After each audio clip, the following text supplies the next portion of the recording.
Hi guys, welcome back to my channel. ನಾನು ನಿಮ್ಮ ಅಶ್ವಿನಿ ಶ್ರೀನಾಥ್. ಎಲ್ಲರೂ ಹೇಗಿದ್ದೀರಾ? ಐ ಹೋಪ್ ಎಲ್ಲರೂ ಚೆನ್ನಾಗಿದ್ದೀರಾ ಅಂತ ಅಂದ್ಕೊಂಡು ಇವತ್ತಿನ ವಿಡಿಯೋನ ಸ್ಟಾರ್ಟ್ ಮಾಡ್ತಾ ಇದ್ದೀನಿ. ಏನಪ್ಪ ಇವತ್ತಿನ ವಿಡಿಯೋ ಅಂತ ಅಂದರೆ, ಚಿಕ್ಕಮೇಳದವರು ಬಂದಿದ್ದಾರೆ ನಮ್ಮ ಊರಿಗೆ.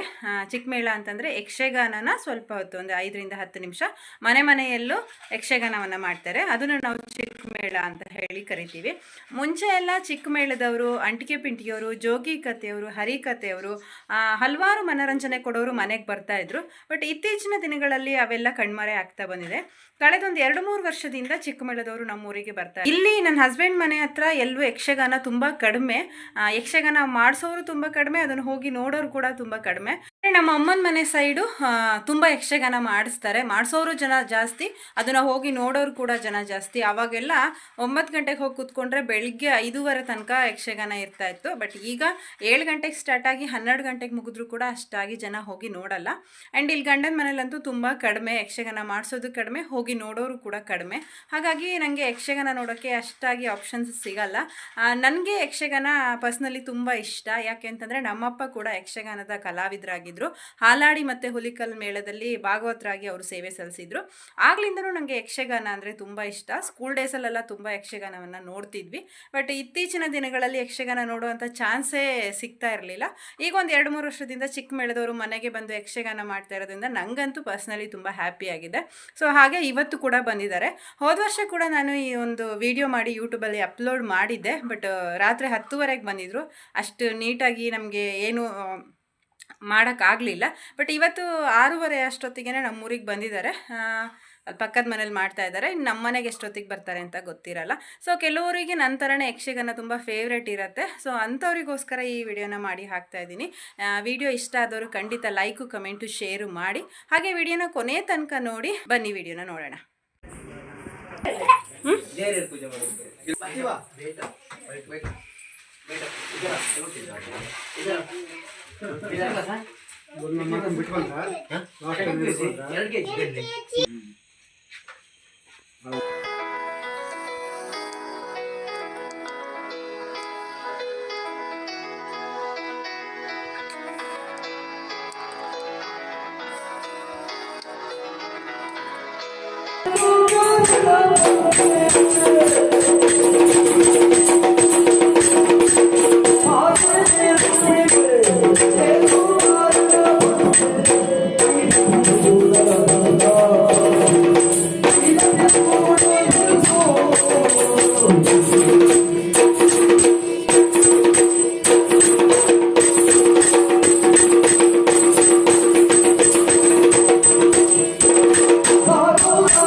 ಮುಖದಲ್ಲಿ ಯಾವ ಸುಖವೂ ಕಾಣಿಸ್ತಾ ಇಲ್ಲ.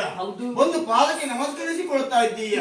ನಿನ್ನದಾಗಿರುವಂತಹ ಚಿಂತೆಯ ಕಾರಣವೇನು? ಯಾರು ಏನಾಯ್ತು? ನನ್ನಲ್ಲಿ ಹೇಳಿಕೋ.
ಕಾರಣ ಬೇರೆ ಏನಲ್ಲ, ಹಾ. ನೀವೇ ಇದ್ದೀರಾ ಸ್ವಾಮಿ. ನಾನ? ಹೌದು, ನನ್ನಿಂದ ಏನಾಯ್ತು ನಿನಗೆ? ನಿಮ್ಮಿಂದಲೇ ಆದದ್ದು. ನಮ್ಮಿಬ್ಬರ ದಾಂಪತ್ಯ ಪ್ರತ್ಯೇಕವಾಗಿ ಹುಟ್ಟಿರೋನು ಯಾರು? ಮನ್ಮತ. ಅವನಿಗೆ ಪ್ರಾಯ ಎಷ್ಟಾಯ್ತು? ಅವನಿಗೆ 20 ಮೇಲೆ. ಯಾರಿಗೆ? ಅವನಿಗಲ್ಲ. ಹ್ಮ್. ಹಾಗಲ್ಲ ಸ್ವಾಮಿ, 20 ವರ್ಷಗಳೇ ತುಂಬಿ ಹೋಯ್ತು. ಪ್ರಾಯ ತುಂಬಿರುವಂತಹ ಮಕ್ಕಳಿಗೆ ಏನಾಗಬೇಕು? ಹೊಟ್ಟೆ ತುಂಬಾ ಊಟ ಆಗ್ಬೇಕು, ಕಣ್ ತುಂಬಾ ನಿದ್ದೆ ಆಗ್ಬೇಕು, ಸ್ವಲ್ಪ ತೋರಾಗ್ಬೇಕು, ಜೀವನದಲ್ಲಿ ತೋರಾಗ್ಬೇಕು. ಹಾ. ನಿದ್ದೆಗಾಯ್ತು, ಮುದ್ದೆಗಾಯ್ತು, ಜೀವನ ಭಾವನವಾಯ್ತು, ಅದು ಆಗಬಾರದು ಸ್ವಾಮಿ. ಮತ್ತೇನಾಗ್ಬೇಕು? ಬದುಕೆಂಬುದು ಒಳ್ಳೆ ರೀತಿಯಲ್ಲಿ ಆಗಬೇಕು ಅಂತ ಆದ್ರೆ ಪ್ರಾಯಕ್ಕೆ ಸರಿಯಾಗಿ ಮದುವೆ ಮತ್ತು ಶುಭ ಸಂಸ್ಕಾರ ಆಗಬೇಕು. ಮಗ ಮನ್ಮಥನ ಮದುವೆ ಬಗ್ಗೆ ಇಷ್ಟು ಸುದ್ದಿ ಬಳಸಿ ಮಾತಾಡೋದು ನೀನು? ಮತ್ತೆಂತ ನೋಡು, ಹಾ. ಮಗನಿಗೆ ಮದುವೆ ಮಾಡುವಂತ ಯೋಚನೆ ನಾನು ಮಾಡಲಿಲ್ಲ ಅಂತ ಅಲ್ಲ. ಆತ ನೋಡೋಕೆ ಹೇಗಿದ್ದಾನೆ? ಚಂದವಾಗಿದ್ದಾನೆ. ಸುಂದರವಾಗಿರುವಂತ ಹುಡುಗಿ ಆಗ್ಬೇಕಾ ಬೇಡವಾ? ಆಗ್ಬೇಕು. ಅವಸರದಲ್ಲಿ ಯಾವ್ದೋ ಹುಡುಗಿ ಅಂತ ಒಂದು ಮನೆ ತುಂಬಿಸಿಕೊಳ್ಳೋದಕ್ಕಾಗ್ತದೇನೆ? ಅದಕ್ಕೆ ನಾನೊಂದು ತೀರ್ಮಾನ ಮಾಡಿದ್ದೇನೆ.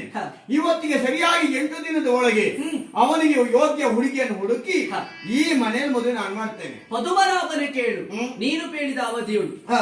ನೀವು ಹೇಳಿರುವಂತಹ ಅವಧಿಯಲ್ಲಿ ಮದುವೆ ಆಗದೆ ಹೋಯ್ತು ಅಂತ ಆದ್ರೆ ಏನಾಗ್ತದೆ? 9ನೇ ದಿನದಲ್ಲಿ ಇಲ್ಲಾಗುವ ಪ್ರಕರಣ ಕೇಳಿಸಿಕೊ. ತುಂಬಿದ ಸಭೆಯಲ್ಲಿ 8ನೇ ದಿನದೊಳಗೆ ಮದುವೆ ಮಾಡ್ತೇನೆ ಅಂತ ಹೇಳ್ತಿದ್ದೀರಾ. ಹಾ. ಒಂದು ವೇಳೆ ಆಗದಿದ್ರೆ 16,008 ಜನ ಮಡದಿಯರು ಒಂದಾಗಿ ಮನೆ ಬಿಟ್ಟು ಹೋಗ್ತೇವೆ. ಏನು ಪಂಥ ಮಾಡೋದು ಬಂದೆ ನೀನು? ಮತ್ತೆಂತದ್ದು? ನೀನು ಈ ರೀತಿ ಪಂಥ ಮಾಡಿದ್ರೆ ಮತ್ತೆ ಉಳಿದ ಹೆಂಡತಿ ಮಾಡುದಿಲ್ಲ. ಮಾಡ್ಲಿ ಪಂಥ. ಏನು ಪಂಥ ಮಾಡುವುದು? ನಿಮ್ಮಂತ ಗಂಡು ಮಕ್ಕಳು ಯಾರ್ಬೇಕು? ಗಂಡು ಮಕ್ಕಳು ನೋಡು, ನನ್ನ ವಿಚಾರ ತಿಳಿಯದೇ ಇದ್ದವರು ಯಾರು ಇಲ್ಲ. ಹಾ. ಹಾಗಂತ ನಾನು ಕಾರ್ಯರೂಪಕ್ಕೆ ತರುವುದಕ್ಕೆ ಸಮಯವಿಲ್ಲ. ನಾನು ನೀನು ಪಂಥ ಮಾಡ್ತಾ ಇದ್ದೆ ಅಂತ ಆದ್ರೆ ನಾನು ಒಂದು ಪಂಥ ಮಾಡ್ತಾ ಇದ್ದೇನೆ. 8 ದಿನದ ಒಳಗೆ ಮನೆಯಲ್ಲಿ ನಾನು ಮದುವೆ ಮಾಡಲಿಲ್ಲ ಅಂತ ಆದ್ರೆ ನೀವ್ಯಾರು ನನ್ನನ್ನು ಬಿಟ್ಟು ಹೋಗೋದು ಬೇಡ. ನಿಮ್ಮನ್ನು ಬಿಟ್ಟು ನಾನೇ ಹೋಗ್ತೇನೆ. ಪ್ರಪಂಚ ವಿಶಾಲವಾಗಿ ಉಂಟು. ನೀವು ವಿಶಾಲ ಮತ್ತೊಂದು ಮನೆ ಹೋಗು ಅಂತ ಹೇಳಿದ್ರೆ ಮತ್ತೆ ಎಲ್ಲರೂ ಕರ್ಕೊಂಡು ನೀನೇ ಹೋಗ್ತೀನಿ ಅಂತ ಹೇಳಿಲ್ಲ. ಹಾಗಲ್ಲ ಸ್ವಾಮಿ, ಯಾಕೆ ಪಂಥದ ಮಾತನ್ನ ಆಡ್ತಾ ಇದ್ದೇನೆ? ಯಾಕೆ? ತುಂಬಿದ ಸಭೆಯಲ್ಲಿ 8ನೇ ದಿನದೊಳಗಾಗಿ ಮಗನ ಹತ್ರ ಕಲ್ಯಾಣ ಮಾಡ್ತೇನೆ ಎಂಬುದಾಗಿ ಬಾಯಿ ಬಿಡದೆ ಹೇಳಿಬಿಟ್ರಿ. ಮಾತು ಆಡಿದ್ರೆ ಹೋಯ್ತು, ಮುತ್ತು ಹೊಡೆದ್ರೆ ಹೋಯ್ತು. ಆಡಿರುವಂತಹ ಮಾತಿನ ಜಾಗ್ರತೆ ಆಗಬೇಕೆಂಬ ಉದ್ದೇಶದಿಂದ ನಿಮ್ಮಲ್ಲಿ ಮತ್ತೊಂದು ಪ್ರತಿಬಂಧವನ್ನು ಮಾಡಿದವಳು ನಾನಿದ್ದೇನೆ. ನೀವೇನು ಎಷ್ಟು ಎಂಬುದನ್ನು ನಾನು ಅರ್ಥವಿಸಿಕೊಂಡಿದ್ದೇನೆ ರಮಣ. ಶೀಘ್ರವಾಗಿ ನಮ್ಮ ಮನೆಯಲ್ಲಿ ಮಗ ಮನ್ಮಥನ ಕಲ್ಯಾಣ ನಿರೀಕ್ಷೆಲಿರೋಣ.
ಈಗಾಗಲೇ ಅದೆಷ್ಟು ಅರಸ ಮಕ್ಕಳನ್ನು ಗೆದ್ದು ಮಹಾಕಲಿ ಮಗಧೆ ಅಂದ್ರೆ ಎಂಬವನಿದ್ದಾನೆ. ಆ ಮಾಗನನ್ನು ಗೆಲ್ಬೇಕೆಂಬ ಕಾರಣಕ್ಕಾಗಿ ಇಲ್ಲಿವರೆಗೆ ಬರುವಂತಹ ಸಂದರ್ಭದಲ್ಲಿ ಮಾರ್ಗ ಮಧ್ಯದಲ್ಲಿ ಅಡ್ಡಾಯಿಸ್ತಾ ಇದೆಯಲ್ಲ, ಯಾರು ನೀನು? ನಿನ್ನ ಹೆಸರೇನು? ಹರಿದ ಪರಂತ ಮಾತಾಪಿತರ ಯಾರು? ನನ್ನಂತರದ್ದೇಕೆ?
ಮಾಗದರ ಮುತ್ತಿನ ಕುವರಿ ಅಸ್ಥಿ ಎಂಬುದಾಗಿ ನನ್ನ ಹೆಸರು.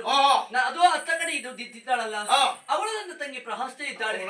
ಅಸ್ಥಿ ಪ್ರಾಸ್ತಿಯರು ಒಂದಾಗಿ ಹೊರಟದ್ದು ಇಲ್ಲಿವರೆಗಾಗಿ ಯಾಕೆ ಬಂದದ್ದು? ಕಾರಣ ಮತ್ತೇನಲ್ವೇ ಅಲ್ಲ, ಹೊರೆಯಲ್ಲಿಟ್ಟಿರುವಂತಹ ಕತ್ತಿ ಹೊರೆಯಲ್ಲಿ ಇಟ್ಟುವಂತಹ ತುಕ್ಕು ಹಿಡಿದು ಹೋಗ್ತದೆ. ಮಸಿಯುವುದು ಮಾತ್ರ ಅಲ್ಲ, ಅದನ್ನು ಸರಿಯಾಗಿ ಬಳಸುತ್ತಾ ಇದ್ರೆ ಮಾತ್ರ ಅದು ಉಪಯೋಗ ಬರ್ತದೆ, ಬಳಸಿದಕ್ಕೊಂದು ಸಾರ್ಥಕತೆಯನ್ನು ಪಡಿತದೆ. ಹಾಗಾಗಿ ಕಲಿತಿರುವಂತಹ ವಿದ್ಯೆಯನ್ನು ಪ್ರದರ್ಶನಗೊಳಿಸಬೇಕು. ಅದಕ್ಕೊಂದು ಕಾರ್ಯ ರಂಗ ಎಂಬುದು ವೇದಿಕೆ ಎಂಬುದು ಸಿದ್ಧ ಆಗಬೇಕು. ಶಬರರ ಜಾಲವನ್ನು ಕೂಡಿಕೊಂಡು ಮೃಗಬೇಟೆ ವನವಿಹಾರಕ್ಕೆ ಬಂದದ್ದು ಅದೇ ಉದ್ದೇಶಕ್ಕಾಗಿ. ಬಂದು ತಡೆದು ನಿಲ್ಲಿಸಿದೆ ಯಾಕೆ? ಅಪರಿಚಿತ ವ್ಯಕ್ತಿ ನಮ್ಮ ಗುಂಪಿನಲ್ಲಿ ಕಂಡ ಅಂತ ಆದ್ರೆ ನಮ್ಮವರನ್ನು ಕೊಂದು ಹಾಕ್ತಾನೆ. ಆ ಕಾರಣಕ್ಕಾಗಿ ನಿಲ್ಲಿಸಿದ್ದೇನೆ ಸತ್ಯ. ಆದ್ರೆ ಒಂದು ವಿಚಾರ, ನಿನ್ನನ್ನು ತಡೆದು ನಿಲ್ಲಿಸಿದಾಗ ತಿಳಿದಂತಹ ವಿಚಾರ ಇಷ್ಟೇ, ನನ್ನ ಅಪ್ಪನನ್ನು ದುಡುಕುವುದಕ್ಕೆ ಮುಂದಾಗ್ತಾ ಇದ್ದೀಯ. ಕಂಸ, ನೀನ್ ಎಣಿಸಿಕೊಂಡಷ್ಟು ದೊಡ್ಡ ಸಣ್ಣವರು ನನ್ನ ಅಪ್ಪ ಅಲ್ವೇ ಅಲ್ಲ. ಈಗಾಗಲೇ 82 84 ಅರಸು ಮಕ್ಕಳನ್ನು ಗೆದ್ದವರು ನನ್ನ ಅಪ್ಪ ಇದ್ದಾರೆ. ಗೆದ್ದದ್ದು ಮಾತ್ರ ಅಲ್ಲ, ನಿನ್ನಗಿಂತಲೂ ಅದೆಷ್ಟೋ ಅರಸು ಮಕ್ಕಳನ್ನೆಲ್ಲ ತನ್ನ ಕಾರಾಗೃಹದಲ್ಲಿ ಅಡಿಯಾಳಾಗಿರಿಸಿಕೊಂಡಿದ್ದಾರೆ. ಒಳ್ಳೆ ಮಾತಿನಿಂದ ಹಿಂದೆ ಹೋದೆ ಅಂತ ಆದ್ರೆ ಬದುಕಲಿಕ್ಕೆ ಒಂದು ಅವಕಾಶ ಇಲ್ಲ ಅಂತ ಆದ್ರೆ ಅಪ್ಪ ಅಲ್ಲ ಮಕ್ಕಳಂತಹ ನಾವೇ ರಟ್ಟೆ ಕಟ್ತೇವೆ. ಮಕ್ಕಳೆಂಬುದು ಹೇಳಿಕೊಳ್ತಾ ಇದ್ದಿ, ಹುಡುಕುತ್ತಾ ಇದ್ದಂತ ಬಳ್ಳಿ ಕಾಲಿಗೆ ಸಿಕ್ಕಿದ ಹಾಗಾಯ್ತು. ಮೂಗನ್ನು ಹಿಡಿದು ಎಳೆದಾಗ ಮುಖ ಬರುವ ರೀತಿಯಲ್ಲಿ ಈ ಮಾಡುವಂತ ದೂರದಲ್ಲಿ ನಿಮ್ಮಿಬ್ಬರು ಸೆರೆ ಹಿಡಿದೆ ಅಂತ ಆದ್ರೆ ನಿನ್ನ ಅಪ್ಪ ಮಾಗದ ಇಲ್ಲಿ ಬಾರದಲ್ಲಿ ಹೋಗ್ತಾನೆ. ನಿನ್ನ ಅಪ್ಪನ ಆಮೇಲೆ ನೋಡ್ಕೊಳ್ತಾನೆ. ಯುದ್ಧದಲ್ಲಿ